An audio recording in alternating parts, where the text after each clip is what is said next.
views expressed on this program are those of the hosts, guests, and callers, and are not necessarily those of this station, its management, or other advertisers. You're listening to Transformation Talk Radio.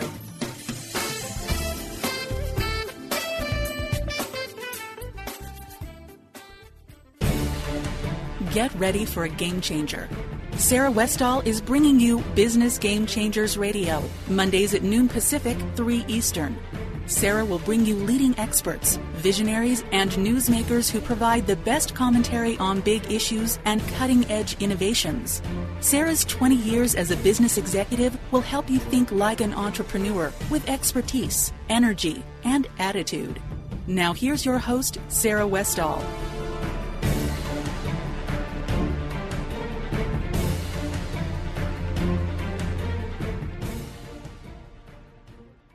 Welcome to Business Game Changers. I'm Sarah Westall. Thank you so much for joining us today. I have a special treat for everyone. We have William Camilleri, who is by many in his field considered the best living composer in the world, which is a very hard feat to get anyone to say that about you. And he has an amazing story of overcoming incredibly difficult mind control, cruelty, just an amazing background for what he has become.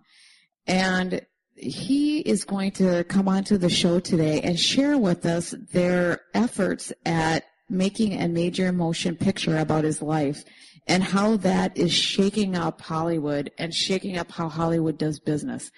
And it really fits with the Business Game Changers model as far as just changing the way somebody is doing business and getting things done, which I think is really interesting is how they've acquired many Academy Award-winning staff members and have gone really quickly at developing this independently without major studios at just lightning pace. They're quickly getting this together. It doesn't hurt to have won the best story at the New York Film Festival this past year.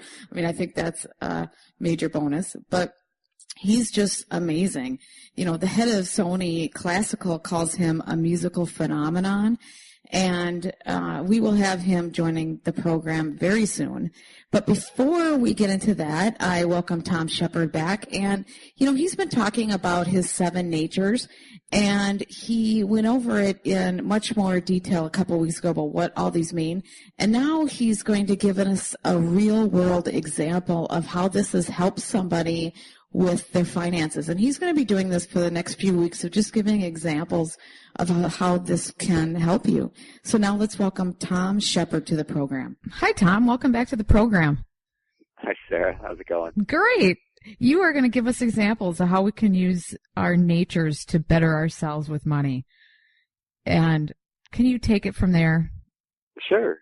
So you and I talked about sharing a couple anecdotes of clients we've worked with and what we helped them to do. And so I thought we'd jump in first by talking about a young couple who came to see me who had some kids. They were younger, preschool-age kids, so they had the added expense of providing daycare for them. Oh, which is hard for people. They both worked, but they clearly were struggling. And you could tell, most especially from her, because there was definitely some emotion welling up inside her when they came into the office. And so we had them take our profile test, and she profiled out as a worker. He profiled as a saver. The real issue was that they had money saved from some inheritance and in retirement accounts. So it was all set aside for way off in the future. And that certainly made him feel content. So as a saver who was working, earning some money,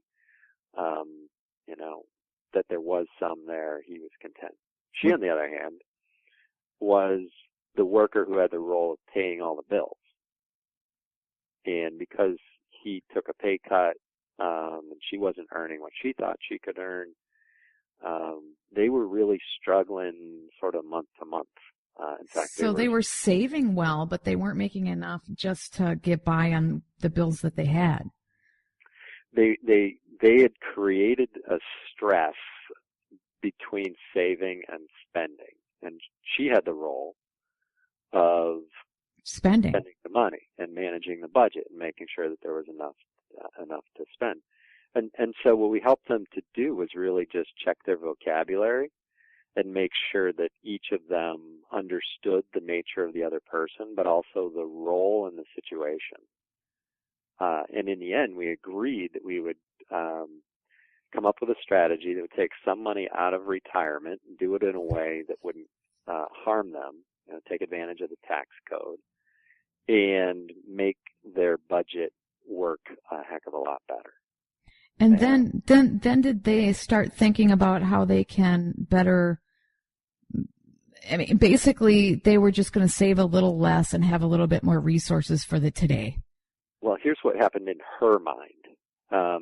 She went from being responsible for spending, and she would overspend because she was working. She didn't have as much time to spend with her kids. So I think there's a little bit of guilt there. So she didn't like how she was spending her time, so she spent extra money on the kids. And then we looked at how they spent money. And she's like, I don't want to spend that much money giving it to Uncle Sam. Well, yeah, well, who wants to do that? So it's not even really for her about saving the money as much as it is, I don't want to spend it that way. And so that was how we helped her get her self-talk as a worker around. I work hard for my money. I want my money to be spent wisely. How can I spend it wisely? And then, why didn't he have any problems with the day-to-day struggle? Because it wasn't his role and it wasn't his nature. Because a saver is just feels good when there's money set aside, and even if they're struggling, it's not a big deal. Or he didn't see it as a struggle because they were at least getting by month to month. Yeah, he wasn't struggling. He wasn't paying the bills. He wasn't trying. He wasn't the one. She was doing a good job, and so he was She was doing a good enough job, so he was oblivious. Yeah, exactly. And she didn't know how to like say it. She didn't know how to share it with him. She didn't know how to say it in a way that was not offensive to his peace of mind. And you know, we all want our mates to be comfortable. You know, I would imagine a problem like this is pretty common. It's very common. It's extremely common for people to have a different nature, to have fallen into their roles rather than picking them, and so just sort of get by doing the best they can. But then they oftentimes don't talk about it, or when they do talk about it, it's an argument. Oh, I'm sure. Yeah. Well, you're going to be back, and you're going to give us another example next week. Yep. And thank you so much for joining us. Oh, you're so welcome. If you want to find more information about Shepherd Financial, go to shepherd-financial.com. And I also will have up on my website at sarahwestall.com a link to the description overview of what the 7 natures are, and the interview that he gave a couple weeks ago that describes the whole program. It's about 20 minutes long, and it's very helpful for understanding, you know, how to evolve with your money. Okay, so for now, we are going to have William Camilleri join us, and he's going to talk about how he's shaking up Hollywood. Hi, William. Welcome to the program.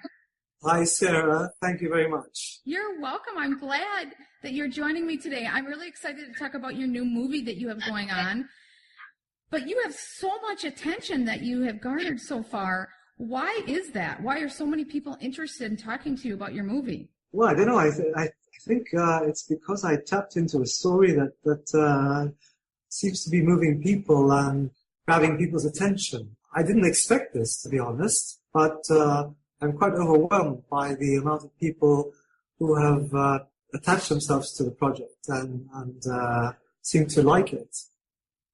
Well, and do you think it's because the story is that good? Or is it you're just an amazing person? Or did Santa Claus bless it? Or why? I think It's no. I don't think it's because I'm an amazing person. I think it's more likely that at the moment with so many reruns going on, like having Terminator 2 in Hollywood and all these films and sequels that we're having, too much CGI and not the good old Hollywood stories. Something where, like Stallone's movies and Spielberg's movies that touched people's hearts and something that will, where people will leave the cinema and say, wow, what was that? Kind of like Forrest Gump.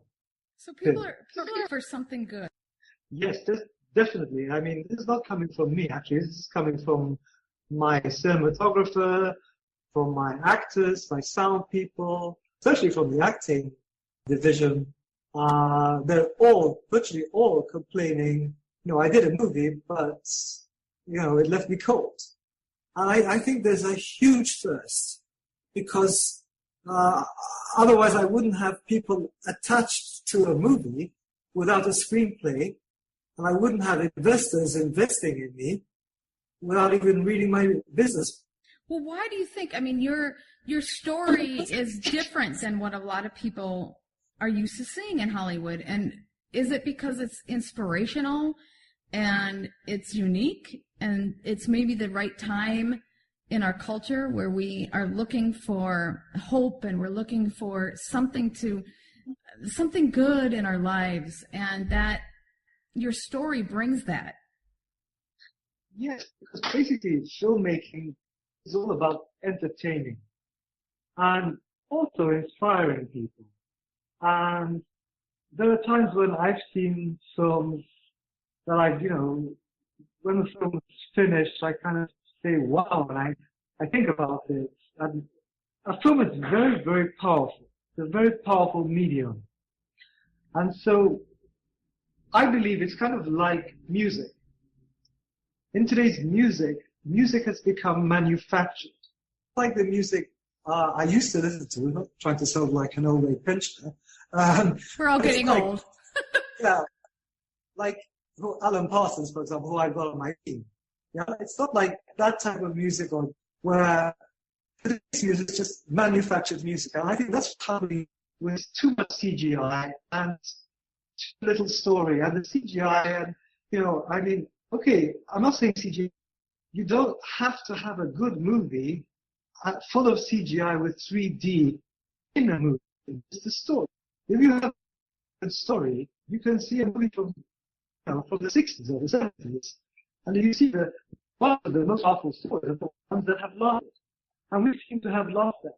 I think today, with the economic crises and everything going on and all these crazy things happening, I think today there is a need for inspirational movies. I think that's why a lot of inspirational movies have won the Academy Awards. We have to take a short station break. This is Sarah Westall with Business Game Changers on Conscious Business Radio, and we will be back shortly.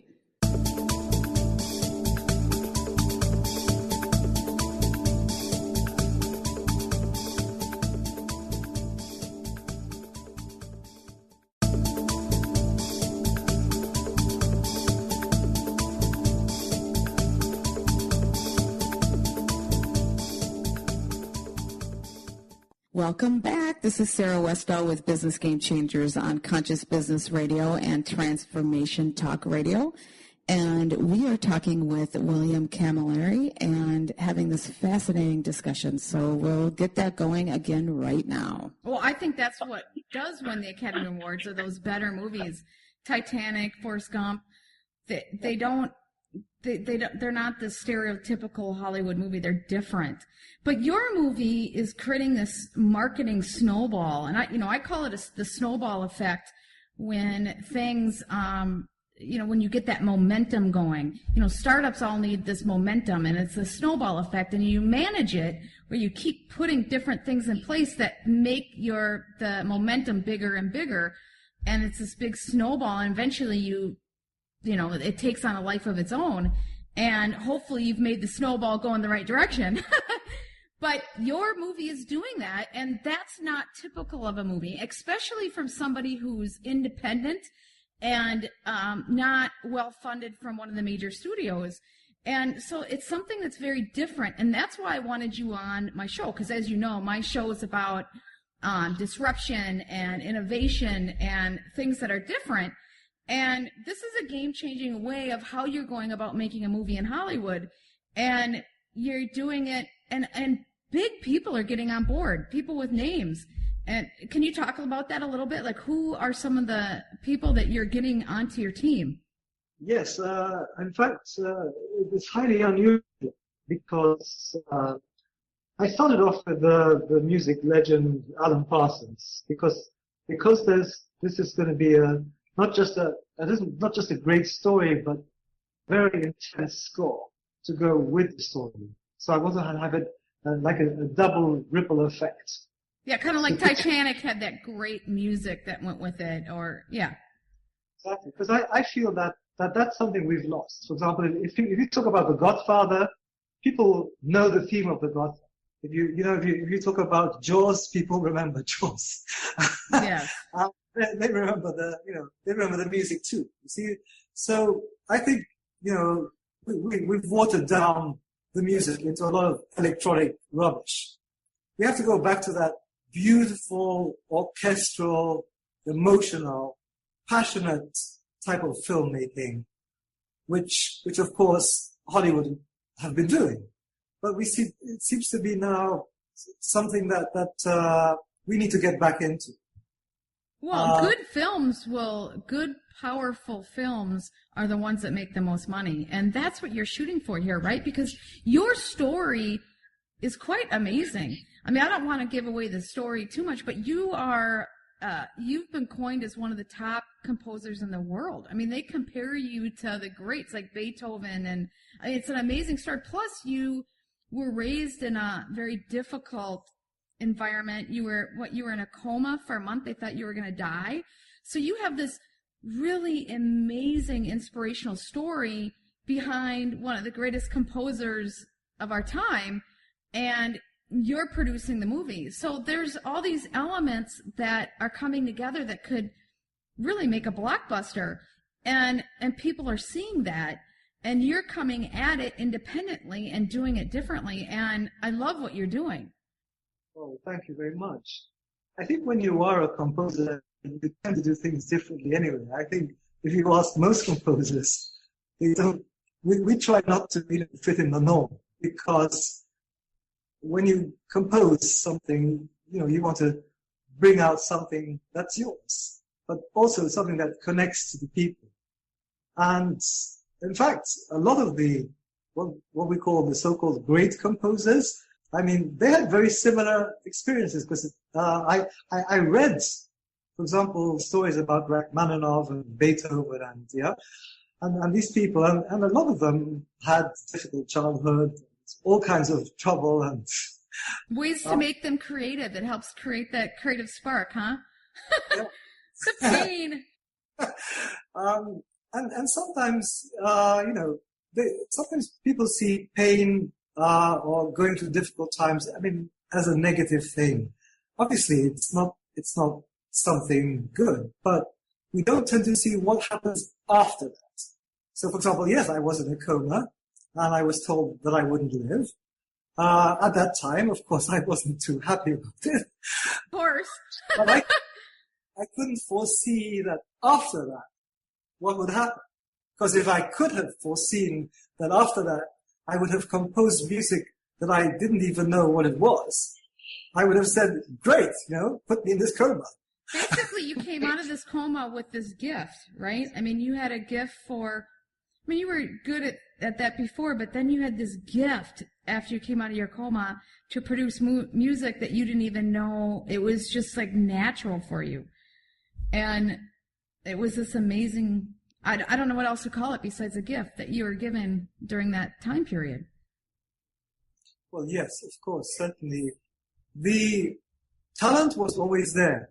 I think it was dormant by my upbringing and what had happened to me in my life.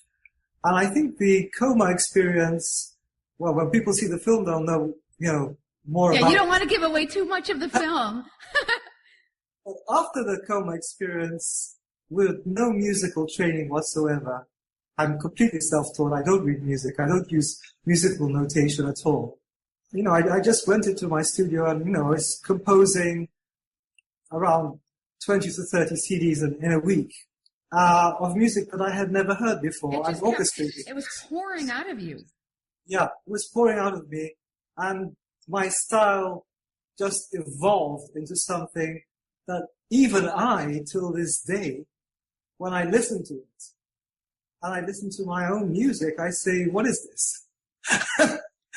That's fantastic, though. I think a lot of people, not necessarily in music, but in other things, when you go through a life-changing event, you get a lot of people come out of it with a mission, and they're so driven, and nothing's in their way. It's like a clear vision and mission, and that's all I can explain it by. And that it's really inspirational with your story, because it was the whole concept of the music that you do is inspirational, and your background, it's a really interesting, moving story.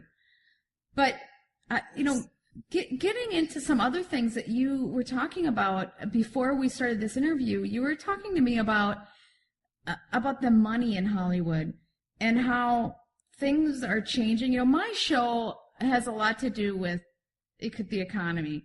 And one thing that you said, and I really have to ask him about this, you told me that the Chinese are making more money in Hollywood now, investing in Hollywood projects, than Americans are. And I want you to talk about that a little bit and how that is affecting what you're doing right now. Yeah, in fact, I have Chinese people running after me, which is very unusual to me, because I have to be very careful, because their way of doing business is not our way. So luckily I have a couple of very good people on my team who are helping me along with this. But they've actually told me, we want to get into Hollywood. And so they have so much money now at the moment that this is a way of investment for them. That people don't want to invest in the stock market right now, right? Because it's a scary place. And so people are looking for places to put their money. And Hollywood is another great avenue to put their money in. And so these foreign investors are coming and investing in projects like yours because they don't know where else to put their money. Yes, exactly. I mean, even here in even here in Europe, if you put your money in the bank, I think you get 0.1%. It's not worth it. So people are investing in property and other stuff. So they are looking, yes, they've told me. In fact, they're always calling me and saying, quickly, give me the business plan, give me the screenplay. And I'm saying, yes, please, hold on, hang on there, because I'm a bit of a perfectionist. So I won't do something in a rush, but I can see how eager they are. And I've actually have two very strong connections with China at the moment. And the thing here now is to make sure, because I want this to be an American film. I'm English, although all my team are American. I want this to be an American film. But you're an Italian, right? You're from Italy. No, no. You just live in Italy right now. So what is your nationality? No, my nationality is British. Oh, you're a Brit. Yes. I'm a Brit, yes. So, that's great. Okay. Yeah. Not that being Italian isn't great, too. No, not at all. What do you call it? I like the Italians, but to be honest, in my opinion, nowhere beats the States to make movies. People can try and say, I don't know, this film is not arty enough, this is not this, but Hollywood still has that special magic about it, where when they really want to, and they can, and they do, they come out with incredible things. And that's your mission too, right? Your mission because you're an artist and you're creative and you want your movie to be a reflection of your music and the creativity of your music. And that's showing through the screenplay, that's showing through the people that are joining your project. And it's like I said, it has this marketing snowball effect. And that's what's so fascinating about what you're doing. And you're sidestepping the normal Hollywood process to make this happen. And I think this formula could really work for others once you get it in place and you show people the magic of what you're creating. In fact, you read my mind, because it's already in the back of my head that I thought, why not? Obviously, when something happens, you want to help other people, and especially when something good happens. And of course, I've completely gone against the traditional way of filmmaking. This is Sarah Westall with Business Game Changers, and we need to take a short station break. We'll be back very soon.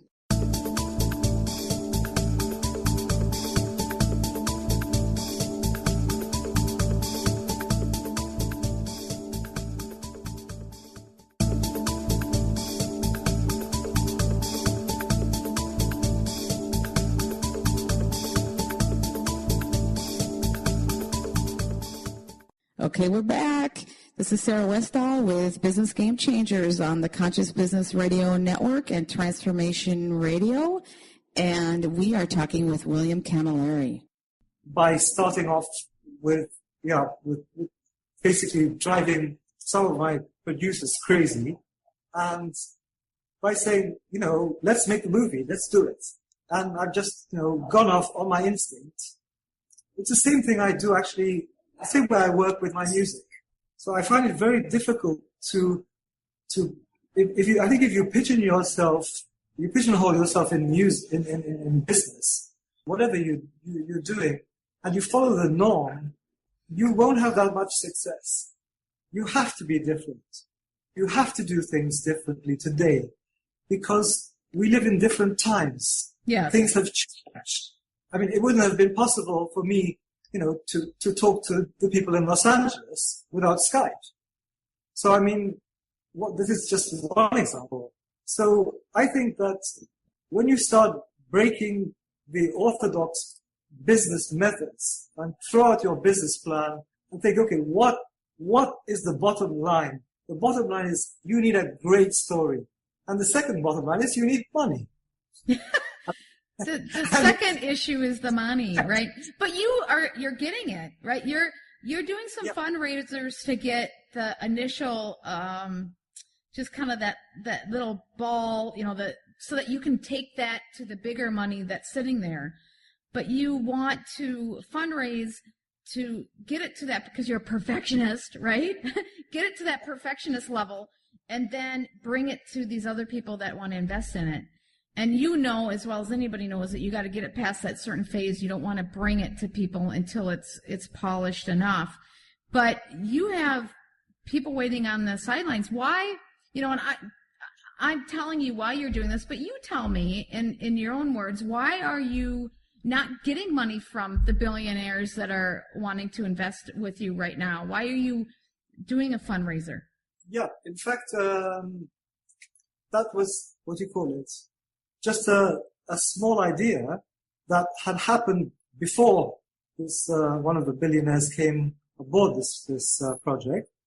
And in fact, I asked him a direct question the other day, and I said, I need $50 million.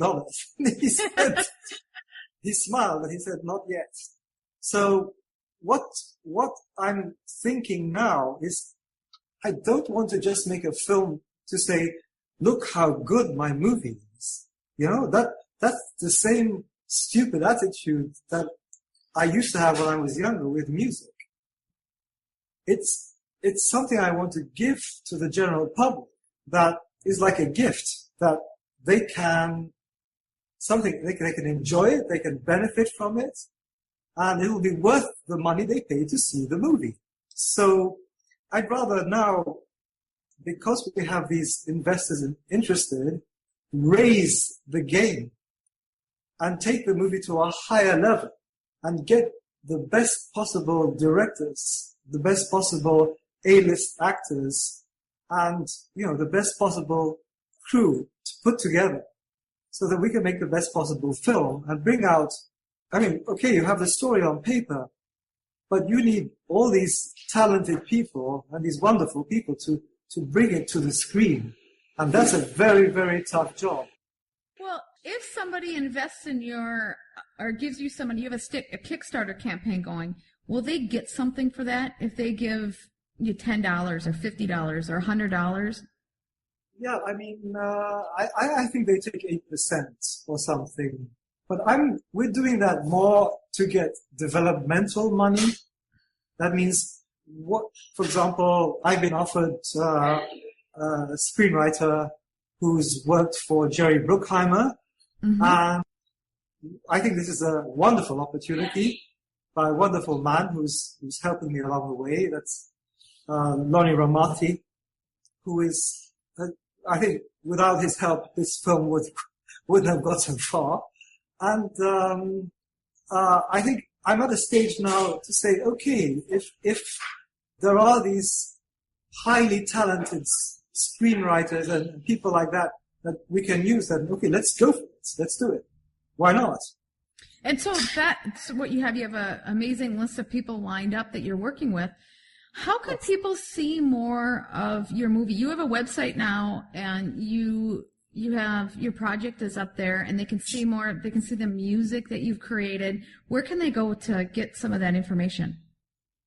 Well, there's the movie website, which is thecomposer.global, and there's my website, which is williamcamilleri.com.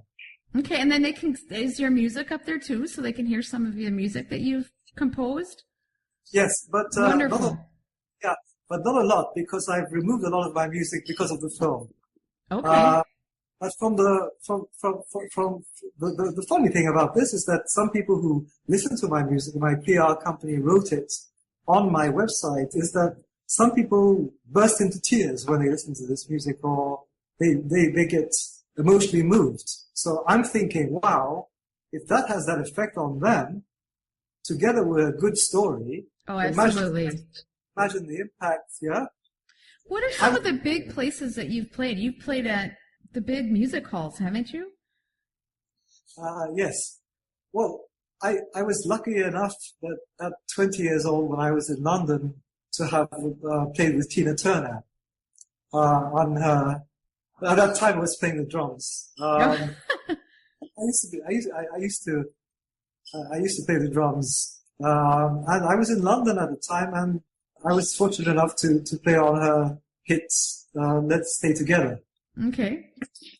And that was an incredible experience. And I worked around London a lot. I gave a concert at the Commonwealth Institute there. And I've done quite a few concerts. But I always felt somehow, I think Vangelis said the same thing. I always felt somehow that I was not a band type person, and I couldn't really fit in musically with groups. So I worked mostly as a solo artist then, and performed, on my own.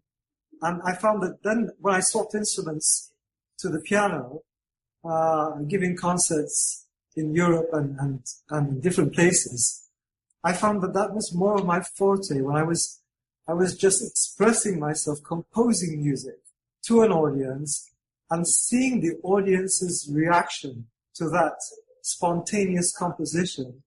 That gave me a lot of joy and happiness. So you were doing it, you were creating music on the fly. Yeah, actually, at one concert, I made a concert which we did here, and it was a mixture of classical, jazz, fusion, and pop. So every track was different. One track was classical piano, another track was rock, another track was synthesizer stuff and acoustic guitar. And I hadn't mentioned on the program what I was going to play on the piano. And the day before the concert, the musicians asked me, "What are you going to play?" And I said, "I don't know yet." And they said, "What do you mean?" And I said, I honestly don't know. I'll get to it when I sit down. I imagine that people just didn't even know how to take you. The fact that it just kind of flowed out of you as the concert was going on. I can't imagine. People were pretty nervous. But that's what's so amazing. Yes, the funny is they were very nervous, but a very strange thing happened, because in the middle of the concert, when I sat down to play a piece, and this piece called Rhapsody for Angels came out, it was the first time that the audience went bananas, and they were really moved, and they wouldn't stop clapping. And I was kind of, saying, "What's happened here? What happened?" And after that, I started to realize how important that music was not something, for me. Music, like any other talent and gift, was something to give to someone. And so when I play, it's like kind of, giving someone a present. I'm telling them a story about something. And I think music without a message, without this connection, is not really music. That's why we still have concert halls filled with Bach, Beethoven, Vivaldi, and all what we call the great composers. Because today's music is too plasticky. We need some profound. And when you create something profound, it moves people. Music, in my opinion, that doesn't move anyone is not music. It's like, I'm going to give you a kind of example. It's a flow of emotions coming through in music. Yeah. Give you an example. I mean, I was once in London at the Tate Gallery. You go to the Tate Gallery and, hundreds of people are staring at a banana or an apple. And I mean, to me, this is, completely ridiculous. And they call it art. Yeah. Modern art, yes. Yeah, modern art. And to me, there is some modern art, there is abstract art, which I do love. How about a white piece of paper with a fly on it? Yeah. There's a limit, to how far you can go. And I think if you want to change things and you want to be different, you can't follow rules. We'll be back soon. We have to take our final station break.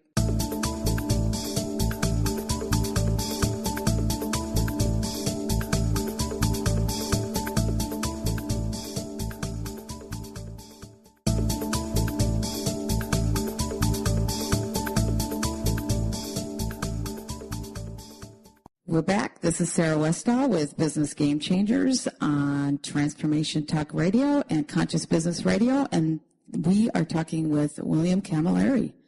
Because I don't think any composer, let's talk about the past composers like Beethoven, followed any rules. And I don't think most of them. Oh, creativity. Yeah. You can't have rules bottle up creativity. Yeah. Let's take in film, for example. Let's take someone like Steven Spielberg. Yeah, I think, the man is, besides being a genius, is inspired. And I would imagine, I don't know what Mr. Spielberg would do, but how on earth does he come up with these incredible movies that just, they do touch millions of people all over the world. And this is what I'm talking about, that this type of thing that is very, very important. Well, so how are you going to produce the music for the film, or are you going to use music that you've already composed? Well, to be honest, I'm not sure. I might use some of the music I've composed, but there's a high chance that I might compose the music the day before the movie. That's just so amazing. So can people come and watch you at a concert where you're just doing things on the fly? Are you still doing concerts like that? Well, I had to stop this year because I had to focus on this film. Because you were just focusing on the film. You told me that, but I had to ask because everybody's going to want to know, well, I want to go watch him do this. And especially after this movie comes out, everybody's going to be wanting you to just, create music on the fly, and they're going to want to see that. Well, I'd be very happy to do that after the movie, because I think that's important. Even today, when people go, I think we've lost the time when, people go to concert halls and they leave, they don't leave astonished. That's what real art should do. It should astonish you. Yeah, but real art sometimes takes a lot of time. Not just flows out of you on the fly. That's what's amazing. I mean, But Sarah, I must admit that this has been a very long journey for me. This is not something that I've just come, okay, and it's just happened to me, Oh, I can imagine. I know it's from a background of intense struggle, and there's a lot that happened to you, and that's what's so great about this movie. But the fact that you get into this realm that it takes you away, and you just become one with the music, and you just start creating, is it's amazing. It's something that people haven't seen, and that's why people are excited. Yes, well, thank you. But first, let me give you a small example. I mean, for years in my 20s, and this will be shown in the film. For years, I used to mail hundreds of CDs to record companies, and all of them used to, say, sorry, but this is not marketable music. And I used to collect all these and say, one day, you're going to read your words. Of course, yes. But of course, saying that was one thing, but going through it wasn't easy at the time. But I was very, very fortunate to be that I had my first breakthrough with Artium, and I was commissioned to do my first CD there, and then I was discovered by the head of Sony Classical, and he really instigated me to carry on. He said, whatever you do, don't stop composing, and I didn't. I don't think I can, to be honest. I mean, it's kind of like part of me. It's something I love doing, and I love sharing it with the audience and with people. To me, when I receive somebody and they say to me, I listened to your music and it really made me happy and made me feel good and motivated me, or I don't know what, affected me in a positive way, that makes me really happy. And that's something great. It's not something, I hate talking about it, to be honest, I mean, it's something that is personal. Yeah. I mean, it's a gift. Like you have a gift for interviewing, which I don't. Basically, everyone has gifts. But I feel that when I share this gift with people, and I want to share this film with people as an experience, as an experience that will touch areas of their lives. And they'll come out of the cinema, hopefully saying, wow, that really moved me. Maybe that some of the parts of this film could help me in my life. How